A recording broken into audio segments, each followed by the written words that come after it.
Available in Spanish on SAP and is supported by Toyota of Far.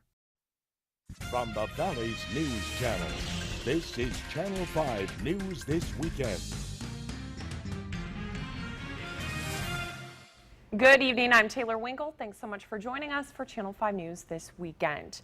Tonight, an Alton woman hopes a volunteer group can save her home. It's uninsured and was severely damaged by floods last month. Channel 5's Frank McCaffrey spoke with volunteers to ask what work's been done. Ophelia Ramirez lived in her home for 57 years. She says it's where she and her family have had a lot of memories.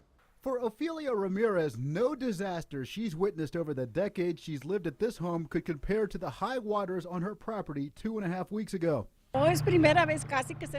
This is the first time something like this has happened with the flood.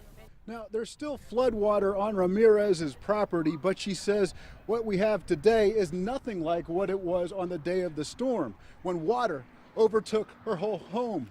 She says it's damaged walls, floors, and other parts of her home, and it could be permanent damage. We had to remove the doors and the carpet from the bedroom and various things. She says her son contacted a volunteer relief organization online to get her help.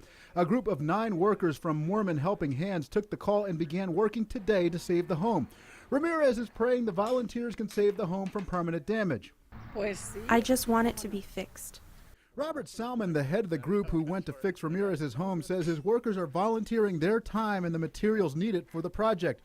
He adds his group, Mormon Helping Hands, has 7 other teams from different parts of Texas out this weekend.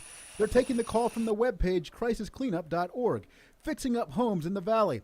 Salmon says the work on Ramirez's home will save it from permanent damage. She had about 4 inches of water sitting there for a couple days, and so it's seeped up into her wall. And so what we have to do is we have to cut about 18 inches up and take out all the sheetrock, all the insulation, and make sure there's no mold going up any further, and we just need to remove everything so that everything can dry out.